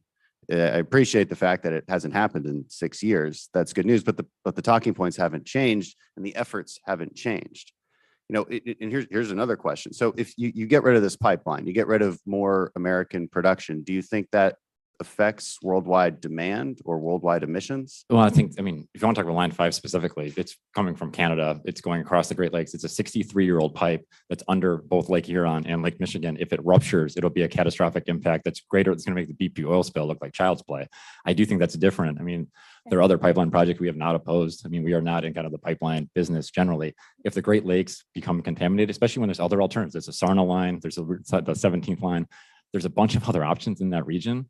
Like having the Great Lakes be contaminated on our watch will be one of the greatest environmental disasters in our history. We're not in the middle of all these other pipeline fights that you hear from other different groups, but that's one where it's the most important freshwater source of water in the world. And having that happen, and frankly, Enbridge, given their history of the Kalamazoo spill and others, I mean, it's just one of those cases where we need a better solution because you have a pipe that was supposed to last for 50 years and we're at 60 something and counting. Okay. Look, the reason I'm concerned about this, I'm not the only one who's ever brought this up, that Russian propaganda has made its way into a lot of environmentalist talking points. You've done a good job defending your organization today, and I appreciate that. But I'm not the only one who said this. Hillary Clinton has stated this is true. NATO Secretary General has stated this is true. Our ODNI has stated this is true. Our National Security Council members have come out and testified again for this. So it's an important piece of the puzzle when we talk about American production and how to balance that with environmentalism. You know, believe it or not, we're all on the same page on a lot of these efforts to increase our conservation efforts and protect the environment. But we also have to protect people's ability to make a life for themselves and bring themselves out of poverty. You can only do that through energy security and in an environment where inflation isn't skyrocketing. So some of these efforts directly contribute to that and benefit Russia. And I think that's the broader point. Well, and Congressman, to that point, I mean, I would much rather have clean American energy displacing Russian oil and gas. I'd much rather have, clean supplies. Let's make sure it's as clean as possible. Let's make sure the rhetoric is real. Glad to hear that. Let's use American energy and clean energy. Heat pumps, renewable energy, but let's export all of our technologies to fight democracy. Fully agree. 41% higher emissions if you use Russian gas over American gas. So thank you. I yield back. Gentleman from Texas yields back. Next, we'll go to Rep. Brownlee. You're recognized for 5 minutes. Thank you, Madam Chair. Thank you for holding this hearing. I thank the witnesses today. I can't help but to take the opportunity to brag about a project in the district that I will soon represent after the 2022 election. It's a project in a little town called Agoura Hills, between the Simi Hills and the Santa Monica Mountains. And on Earth Day of this month, April 22nd, there will be a groundbreaking groundbreaking in terms of building a bridge over the 101 freeway. It is a bridge that is billed as the world's largest wildlife crossing. It's a bridge that will be the first of its kind near a major metropolitan area. And as I mentioned, the largest in the world, stretching over 10 highway lanes on a very, very, very, very, very busy freeway. Mr. O'Mara, I know that this is that the National Wildlife Federation has been involved in this project. It is a very, very exciting thing that's happening in my area of the Conejo Valley, the Santa Monica Mountains, the Simi Hills. The partnership on this project is really inspiring. I think it's extraordinary. It's a partnership with Santa Monica Mountains Conservancy, the California Department of Transportation, as we call it, Caltrans in California, the Mountains Recreation and Conservation Authority, the National Park Service, and the National Wildlife Federation. So, Mr. O'Mara, I just wanted you to comment on this project. I wanted you to talk a little bit about the benefits of this project. And if you could talk a little bit about, how this whole public-private partnership came to be. Thank you so much for the questioning, and we're looking forward to seeing you on Earth Day. It's going to be a great event out there in just a few weeks. So this is a great project. It will be the largest wildlife crossing in the world. The mountain lion population of Southern California across the Agora Hills and this into the San Gabriel's, kind of thinking about like the 101 and 5, it's been completely bisected by massive highways. And so this is a project to try to reconnect some of that habitat in a very smart ecological way. It was started by some amazing research by the National Park Service that was looking at fatalities of these amazing mountain lions that were dying as they were trying to get across the 101 as a way to find mates and find food. And so Beth Pratt, who I'm sure you know, Congresswoman, has been a dynamo on this project, pulling together all the partners, amazing leader like philanthropists like Wallace Allenberg and the governor, as well as so many other partners that you mentioned. But this is a project, and I think if we can show that we can go across a 10-lane highway in California, we should be able to have wildlife crossings and connectivity all across the country. And we were grateful for your leadership and others on this committee for making that crossings program part of the infrastructure package. There's about $50 million a year to do these kind of projects. And the interesting thing too is that the insurance companies love it because one of the biggest sources of payouts are wildlife collisions. And so it's a way to actually reduce vehicle accidents and make roads a little safer and help wildlife at the same time. Thank you so much for that. And just with another minute or so left, in your testimony, you talked about nature solutions only being about 5%, of climate spending altogether. So, that sort of makes me, I think this might go back to somewhat of what the chair of the committee was asking originally in her questions. But if it's only 5% of the climate spending, are we really, and this, I think this hearing is really about an ounce of prevention is worth a pound of the cure. The benefits are so great. Are we really prioritizing correctly, I guess is the question, in terms of how we are spending dollars to mitigate climate? Yeah, no, I appreciate the question. And I mean, of course, I want to see more investment on the natural climate solutions. I think it is, bipartisan. I think it's incredibly smart, both for resilience and for carbon abatement. And at the same time, we also need the technological solutions. And so I don't want to position it as an either or. I think we have been a little light on that side, but as we're electrifying the grid and thinking about transportation and all the other investments on the climate side, I just want to make sure that something that could be a quarter of the solution isn't left so far behind, especially when it can be so bipartisan in this current environment. Thank you so much. Thank you, Madam Chair. I yield back. Thank you. Next up, Rep. Palmer, you're recognized for 5 minutes. Thank you, Madam Chairman. I want to go back to a question that my colleague, Mr. Crenshaw, asked about your funding. You did receive $2.1 million from the MacArthur Foundation between 1991 and 2021, when you that would fall into the time frame for climate solutions and environmental work. Is that correct? The MacArthur Foundation? Yes. Yes, I think we received maybe $500,000 last year. How about the Hewlett? Yeah. Okay, thank you. Mr. Loris, there was a report from the Little Hoover Commission entitled Fire on the Mountain, Rethinking Forest Management in Sierra Nevada.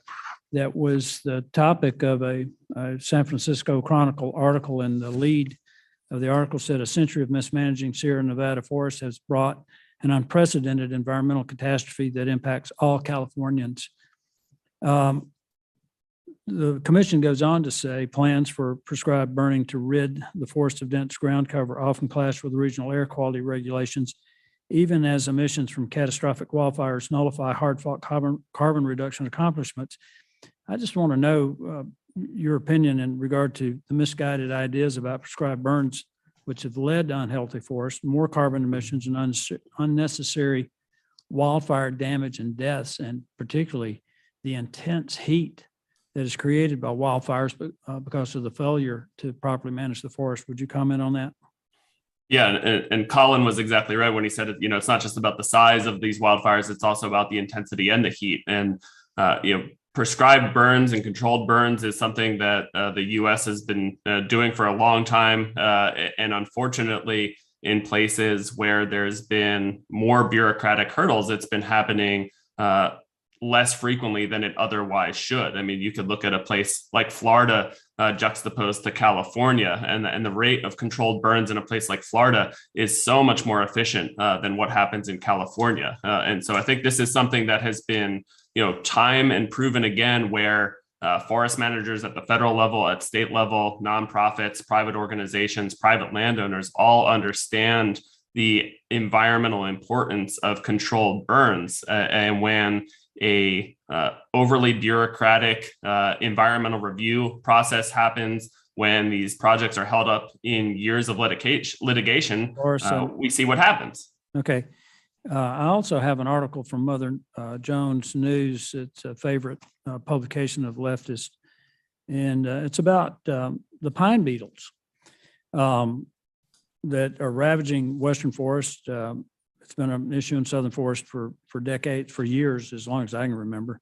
And in the article, I'll read what it says. They're often described as pesky invaders. Bark beetles have been a key part of conifer ecosystems for ages, ensuring that the groves don't get overcrowded.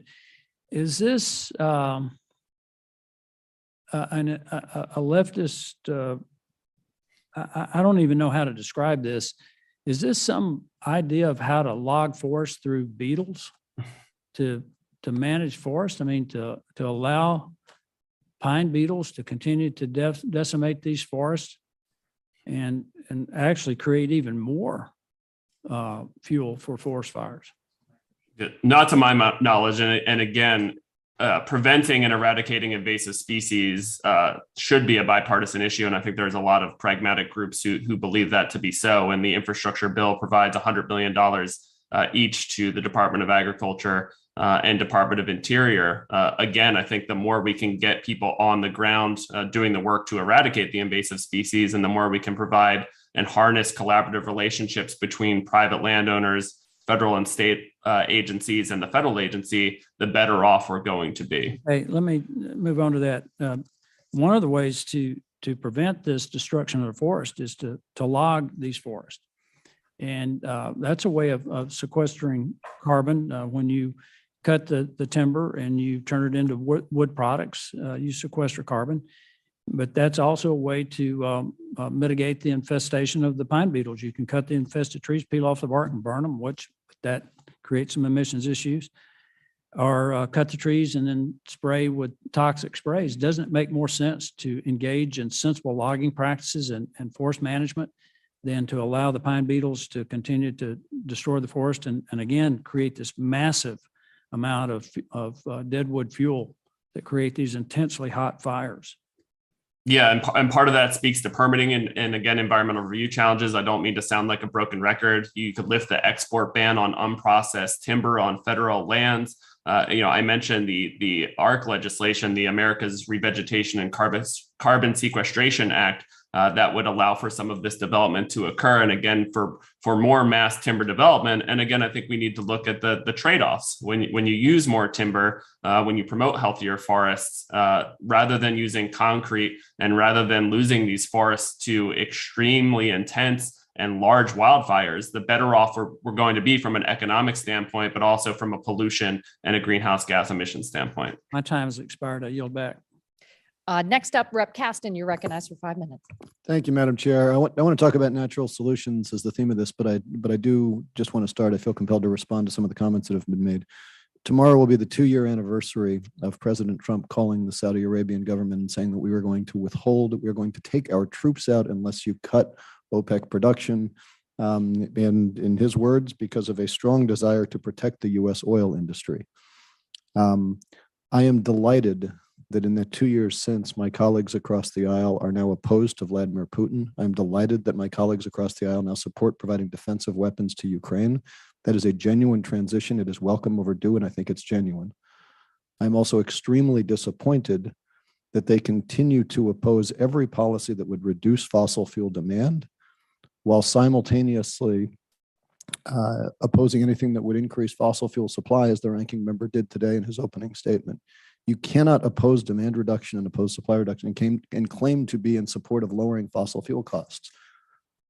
I get that that provides a lot of money to the fossil fuel industry. I get the fossil fuel industry would like to charge more for their product. Please do not represent that ever again as being in the interest of consumers.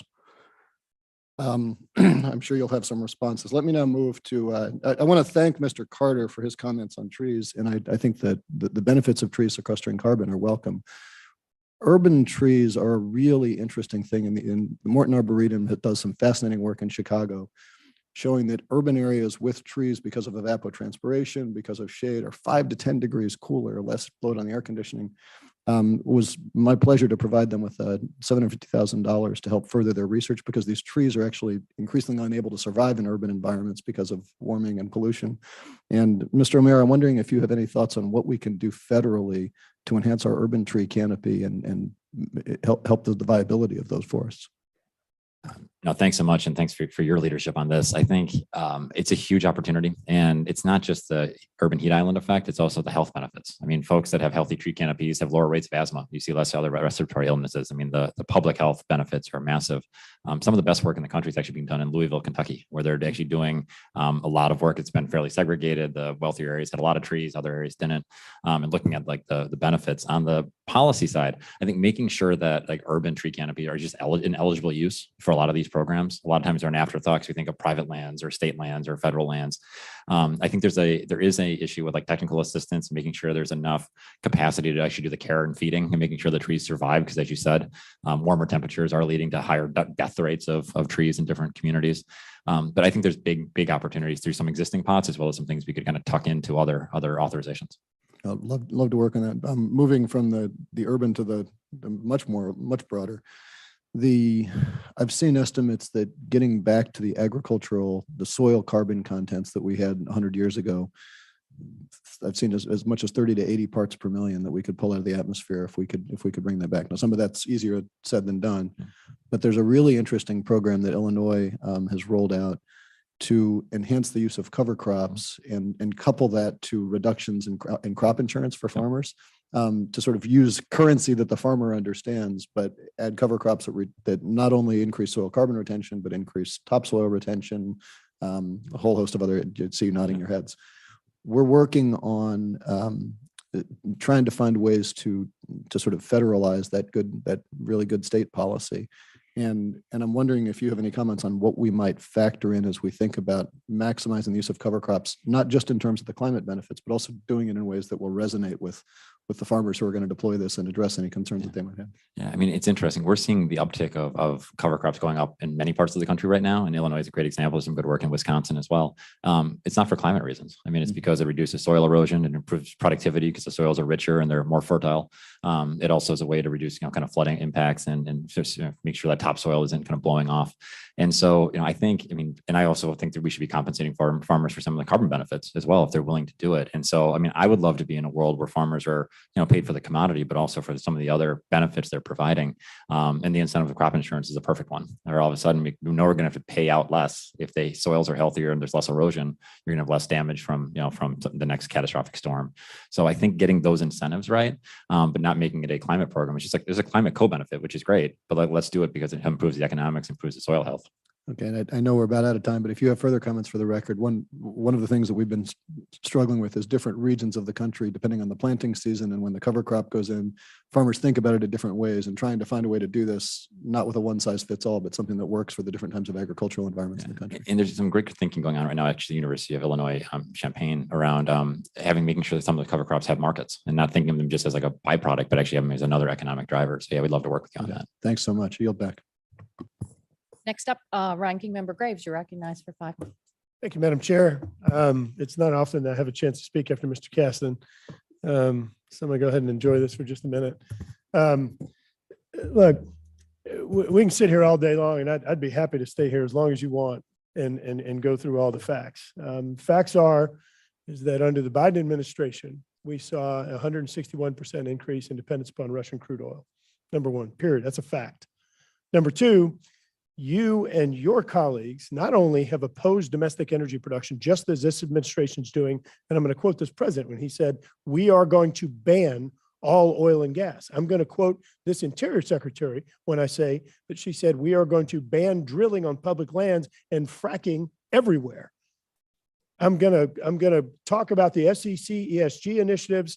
I'm going to talk about the executive order that said we're not going to do any new production on federal lands. I mean, look, what we're and then talk about how we're going to go out there and we're going to use renewables, but then stop the Twin Metals mine and other efforts to actually produce critical minerals in the United States that are required for renewable energy. Your energy policy is none of the above, not all of the above.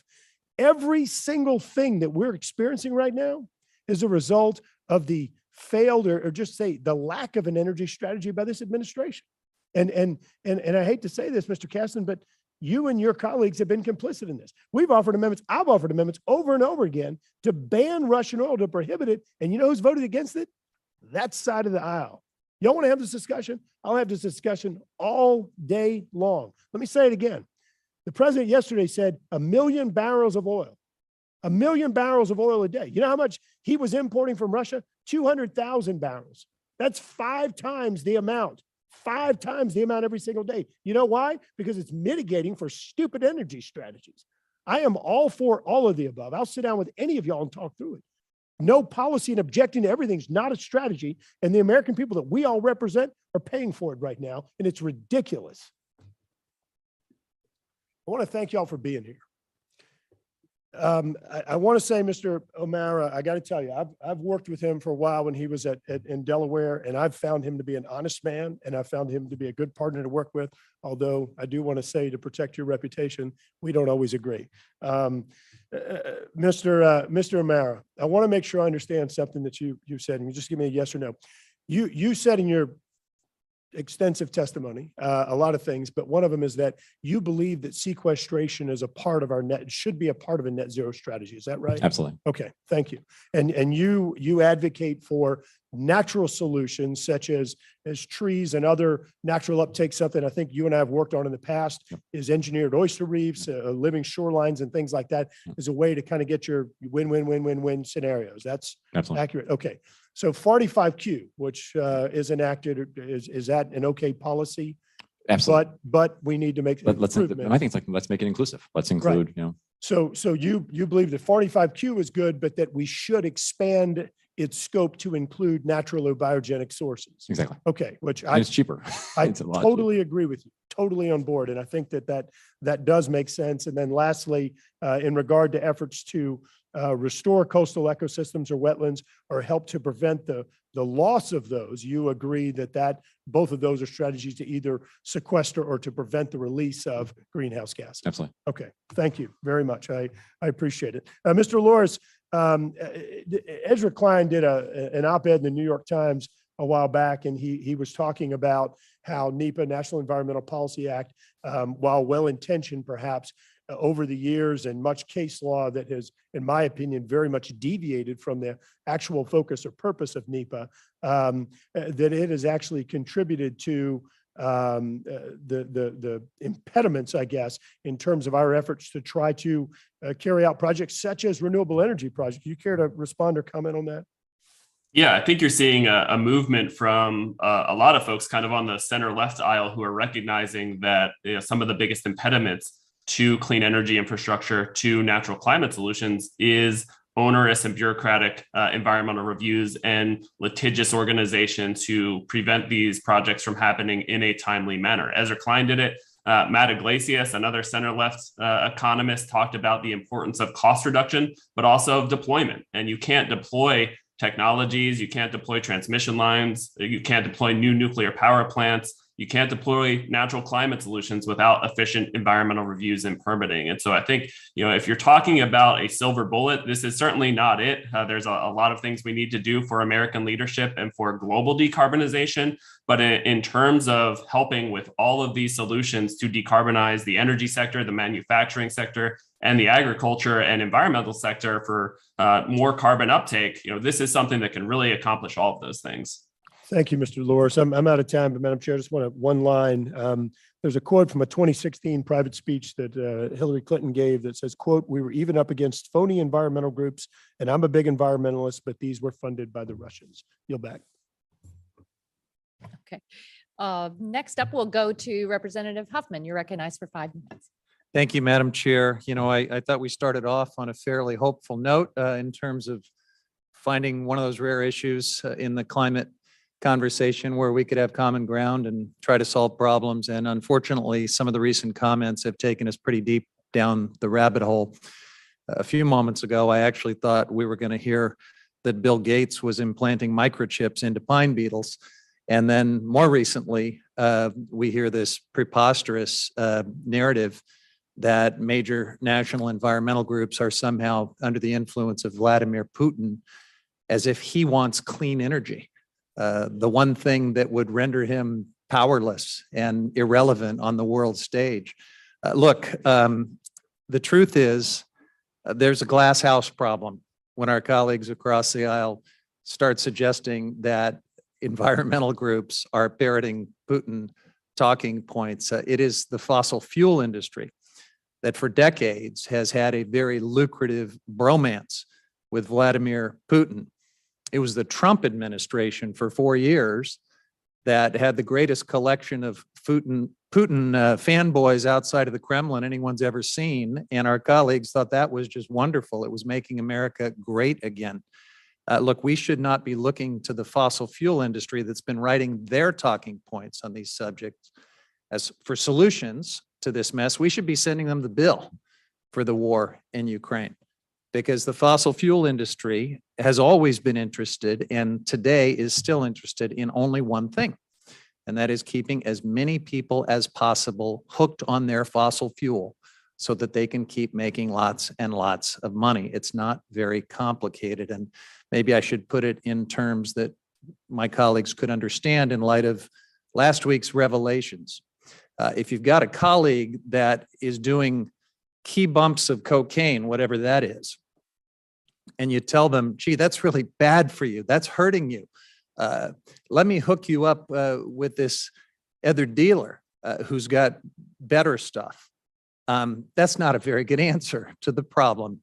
And replacing dirty Putin natural gas with more dirty natural gas is not an answer to the energy crisis, the climate crisis, or the fact that we continue to experience fossil fuel driven wars. So let's just get real about all of this stuff. And let's try to bring the conversation back to things that were actually agendized, where we might be able to find some solutions together.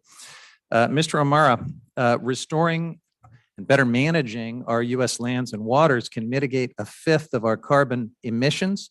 We can create hundreds of thousands of jobs. That's something we ought to be interested in talking about. Can you talk a little more about how natural solutions not only protect communities, and I represent a coastal community like Mr. Graves, but also increase the resiliency of ecosystems in the face of our climate crisis? No, and thank you for your all the work that you've done. I think we're seeing both obviously huge sequestration benefits, but the ecological resilience of these systems is just increasingly important. We're seeing, whether it's from a wildlife perspective, given the stressors that we're seeing on a whole range of species, for communities that are adjacent, whether that's coastal communities suffering from some kind of coastal storm or a fire, that these healthy systems, that basically every dollar we've spent, and whether it's in your district or out east in restoring these systems returns about $6 to $8 of avoided damage. And the places where we've invested have been able to come through these kind of horrific events much more whole than other communities that haven't had those same benefits. And so I think it really is just that win-win-win where it's safer, healthier, and better for the economy. Terrific. And then we haven't heard from Mr. Westerman yet, but he does have a bill with a wonderful title, Trillion Trees Act. If good titles made a great bill, we'd be off to the races with that legislation. And he and I have had lots of conversations about this. But the science is pretty clear that not all forests are alike. Not all treatments are the same in terms of their carbon sequestration capacity. Could you talk about the importance of protecting old growth trees? I don't know about Georgia and Mr. Carter's trees, but I know that on the West Coast and in lots of places in California, we have trees that can keep growing up to 800 years. And I think the science is fairly clear that it is that old growth phenomenon that most powerfully sequesters carbon. So we've got to protect those things while we talk about other types of forest management strategies. Please. Yeah, no, absolutely. And I think, some of the amazing sequoias and redwoods are spectacular. And, from a carbon, point of view, I think, one of the cases we try to make is that if we were actually compensating, whether it's landowners or others, for the carbon value, all of a sudden you change the incentives around, cutting earlier or like having these different economic drivers. Because I really don't want, forest owners growing houses either. Right? I want them to stay in forests.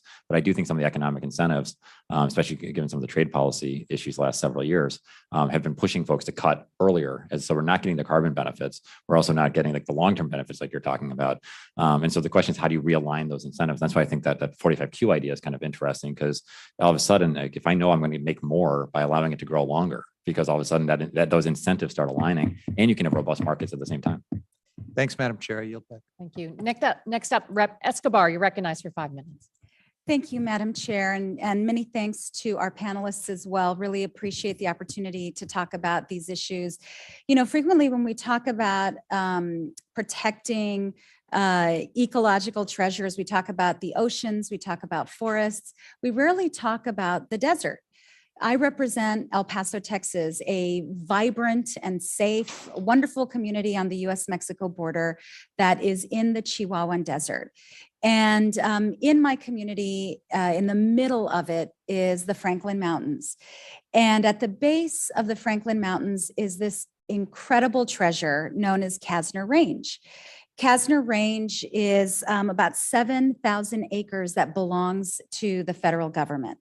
And for generations, for at least 50 years, El Pasoans have been trying to preserve Kasner Range and try to convince the federal government to preserve it for open space purposes. I have filed legislation to designate Kasner Range a national monument in the hopes that it can at some point be utilized for trails and for educational opportunities for young people, because there were many ancestors who came before us who lived on that land, lots of archaeological treasure, and also lots of endangered species. The challenge for us is that it was an artillery range. And so there's unexploded ordnance on the property. And so, we've been trying to collaborate with the federal government about how to approach it. But in the meantime, the area around Kasner, or at the foot of it on the other side of our freeway, there's been lots of development. We know that there's always, especially in urban areas, a desire to have the best view and to build as much as possible on the side of the mountain. And El Paso is no different. Unfortunately, we've seen a lot of that happen. But one of the things that I'd actually like to ask you, Mr. O'Mara and Dr. Eisenberg, about, we were talking about damage done to our ecological treasures. Kasner Range is also home to lots of arroyos. And for folks who don't know what an arroyo is, it's a water channel, basically. And even though El Paso is in the Chihuahuan Desert, and we unfortunately have dealt with long-term drought, we also have monsoon seasons. And we have now seen 100-year flooding. We've seen unprecedented damage done to property and people, literally hundreds of millions of damage. And with the ongoing drought, the soil just is not ready or equipped for rapid and large amounts of rainfall. So if both of you could speak to helping me get the federal government to understand preserving open space in a desert where there's drought and flooding, that it protects people and property. Can you speak to the importance of that? Yeah, no, thank you, Congresswoman, and thanks for your work on that. And it was great to see the secretary there the other day. I think there's a huge opportunity, and there's this assumption that because it's a desert environment, that's not a living environment. And there are challenges with invasive species. There are challenges with restoring native vegetation. There's issues in some cases in part of that range with like salt cedar and turmeric and some of the other invasive species that suck up so much water. There's enough for kind of the native vegetation. And I think the conservation of the area is kind of the starting point. But like what we'd like to work on with yourself and others in the valley, kind of more broadly, is that the restoration of these assets. I mean, I think when you look at the water levels in the Rio Grande, in particular, a little further south, the challenges that we have with not having enough water, the river running dry, is because we're actually absorbing billions of dollars, 25 billion gallons of water between the salt cedar and there's a huge restoration opportunity there. It doesn't get the same kind of attention because folks don't think of it the same way. But I'd love to work on it with you. Thank you so much. Dr. Eisenberg, in the final 40 seconds of my time, would you like to add anything? Yes, ecocultural restoration is critically important here, and restoration practices that takes into consideration the practices of the ancestors. And actually, that is the part of North America that my ancestors are from, northern Mexico. And so tapping into tribal wisdom about this is essential, and restoring those practices which addresses invasive species, reintroducing fire if it was used regionally, which it probably was, and that then enables the soil to retain more moisture. Fire was used throughout the Southwest by Native people. I'm sorry, we have a vote and we have another member. Thank you, Rep. Escobar. And next we'll go to Mr. Westerman. Thank you for your interest in the Climate Crisis Committee. Welcome. You're recognized for 5 minutes. Thank you, Madam Chair, and thank you for allowing me to join today. I'm a lot to cover here, so I'm going to just jump right into it. I was pleased when I read the majority's memo on the hearing, and especially the part where they reference climate and ecological data.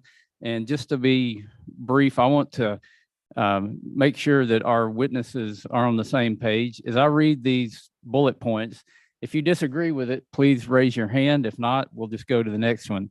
The first point says a 2020 report published in the Journal of Nature found that if 15% of identified priority areas are restored, 60% of expected extinctions could be avoided, and around 465 billion tons of CO2 could be sequestered, equal to 30% of the total amount of CO2 emitted into the atmosphere since the Industrial Revolution. Anybody disagree? A 2019 report published in the journal Environmental Science and Technology found that restoring tree canopy cover can lead to a 27% further reduction in air pollution. Anybody disagree? A 2021 study in Environmental Research Letters found that forests provide the highest quality water supplies among all land uses, and that the more than 150 million Americans depend on forested lands for their drinking water. Anybody disagree? A 2021 study published in the journals Frontier and Plant Science found that the restoration of degraded grasslands from severe to moderate degradation stage improved grassland vegetation by more than 38% and soil water storage by almost 42%. Anybody disagree? A 2021 study published in the journal Science found that 20 years after replanting tropical forests, numerous measures, including soil fertility, carbon storage, and tree diversity, returned to nearly 80% of levels of old growth forests. Finally, a 2019 study published in the journal Science found that adding 2.2 billion acres of trees, tree cover would capture 205 billion metric tons of carbon from the atmosphere, which is equivalent to nearly 2/3 of the carbon emitted since the Industrial Revolution. Anybody disagree? I've read most of the reports that are behind these statements, and I agree. And that last one is actually the basis for the Trillion Trees Initiative, the Global Trillion Trees Initiative. Madam Chair, for the record, I would also like to submit this paper called Decarbonizing U.S. Buildings by the Center for Climate and Energy Solutions. And I've got it has a statement, residential and commercial buildings account for roughly 29% of the U.S. greenhouse gas emissions. Anybody disagree? Here's another one. It's a published journal article, Mass Timber, Global Warming, Carbon, or in CLT. It's talking about using buildings to reduce greenhouse gas emissions. And it says the building sector is a major source of global greenhouse gas emissions. Construction-related CO2 emissions equal 5.7 billion tons, accounting for 23% of the emissions resulting from global economic activities. It goes on to say the building sector takes on even greater significance when considering the approaching wave of 2.3 billion new urban residents. And it says buildings, energy-related CO2 emissions from buildings is 39% globally. Anybody disagree? Next, do you support planting trees at home and abroad and using natural regeneration methods to increase forest cover so that we can grow more wood to store more carbon? Anybody disagree? Do you support management activities to make our existing forests more resilient and healthy to grow more wood and store more carbon? Nobody disagrees. Do you support sustainable building practices to reduce carbon emissions during manufacturing and transporting building materials, reducing carbon emissions from building operations and increasing the amount of carbon stored in the built structure? Everybody support that? Do you support using low-grade woody biomass material from our forests to make renewable biofuel and biochar that can be used as a soil additive for grasslands and agriculture that increases soil water efficiency and would be a long-term carbon storage solution? Everybody supports that. Madam Chair, it appears that there's unanimous, overwhelming support from this panel for the Trillion Trees Act, and this committee should fully embrace it because that's exactly what the Trillion Trees Act does. Next, I want to talk about giant sequoias. Mr. Huffman, I think, mentioned that. This chart is shows fires in the giant sequoias. From 1898 to 2014, we averaged 3 fires per century. Previous to that, going back centuries and centuries, we averaged 31 fires per century, one every 3 years. Starting in 2015 to 2021, the number of fires and the intensity of the fires has greatly increased. We lost 20% of our giant sequoias to wildfires because of mismanagement leading up to this time. Does the panel think we should save our giant sequoias? I agree, and there's a way to do it, and too bad we're out of time, or I would tell you. Thank you, Mr. Westerman. And next we'll go to Rep. Nagus, who unfortunately is all too familiar with wildfire destruction. Rep. Nagus, you're recognized for 5 minutes. Well, thank you, Madam Chair, for your leadership and for hosting this important hearing today. The timing of this hearing couldn't be better. Just yesterday, my staff and I had the opportunity to visit with the Colorado Forest Restoration Institute, which is located at Colorado State University in my district, to learn more about the great work that they and the Southwest Ecological Restoration Institutes are doing to restore our lands and our forests, particularly after wildfires. For communities in my district, as you mentioned, Madam Chair, the threat of wildfires, of drought, and deteriorating air quality is only worsening. Wildfire seasons are turning into wildfire years, with fires burning in August, in December, and in March. In the last 18 months alone, the largest, second largest, and most destructive fires in Colorado history all occurred in my district, with the devastating Marshall Fire in December destroying over 1,000 homes. And just last weekend, we had another wildfire, the NCAR fire in South Boulder.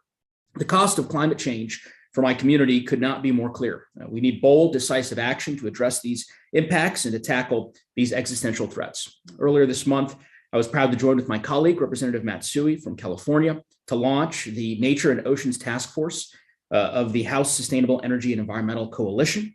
Thank you to my select committee colleagues, Representative Huffman and Representative Bonamici, for joining us in this effort as members of the task force, and I certainly look forward to the important work on those matters. It is time for Congress to take action to mitigate the impacts of these climate fuel disasters, and I'm so glad that we are holding this hearing today to explore some of the ways that we can use natural climate solutions to do just that. Mr. O'Mara, you used one of my favorite phrases in your written testimony, that an ounce of prevention is worth more than a pound of cure. I have certainly found this to be true in wildfire and forest restoration efforts and in preparing for natural disasters more broadly. I wonder if you might be able to share or perhaps expound more on some of the examples of the cost savings resulting from forest restoration and ecosystem protection efforts, and how those efforts strengthen our lands, our forests, and our oceans against future natural disasters. Thank you, Congressman. And in the forest space, we see at least like a 1 to 3 cost savings for every dollar we spend on forest restoration. We can avoid $3 to $4 of damage. Some estimates are even much higher than that. And so, we're incredibly bullish and grateful for your leadership on the bipartisan infrastructure package, as well as the forestry package and reconciliation to drive a lot of these investments. And I think it's not a one size fits all. It's got to be ecologically appropriate. It's got to be done in ways that kind of work on the local landscape and work with local communities. But it is a huge cost savings, and it's much cheaper, as unfortunately folks in Boulder have experienced repeatedly, to have healthier systems earlier as opposed to trying to pick up the pieces afterwards. And so I just think, again, one of the things I'd like to work with all of you on is actually scoring this appropriately, because right now you have to figure out how to pay for that $1 of prevention, where we don't count for the supplemental appropriation you have to pay after the fact, when we could avoid a lot of that damage. And so there's got to be a way to fix that with CBO, because these are savings that are attributing. We're spending, I don't know, $100-200 billion a year on supplemental appropriations. None of that's in the forward-looking debt projections, but it's definitely there. It's definitely real, and we should be investing now because we know we can save those costs tomorrow. I couldn't agree with you more. And I think the point that you raised is a salient one with respect to being cognizant of finding ways to incorporate the costs on the back end, right, as we're making these considerations here in the Congress. The fact that it's a 1 to 3 cost savings is just, it's a fact that I think we lose sight of here in Congress, and that we shouldn't. And certainly my community has not lost sight of that fact in light of the natural disasters that we have experienced in just the last 18 months. So I thank you for the testimony. I thank all of the witnesses for their testimony today. Cognizant perhaps of the votes that have been called, I will yield the balance of my time. But again, we'll thank the witnesses and the chair for her leadership. And I yield back. Thank you, Rep. Naguse, and thank you to all of our witnesses for your very insightful testimony today. All members have 10 business days within which to submit additional written questions for the witnesses without objection, and I'll ask the witnesses to respond promptly. Mr. Westerman has asked for unanimous consent to submit into the record 2 reports, one entitled Developments in the Built Environment, November 2020, and Decarbonizing U.S. Buildings from Climate Innovation from July 2018. I believe Rep. Crenshaw also asked for a 2014 staff report from the Senate Republicans Environment and Public Works. So without objection, we will enter that into the record. And I'll also ask unanimous consent for a March 2022 article from the Washington Post titled "The Bogus Allegation That Putin is Funding a California Environmental Charity." It concludes, "For years, it's been clear that Sea Change Foundation has no connection to secret Russian money." With that, I want to thank everyone.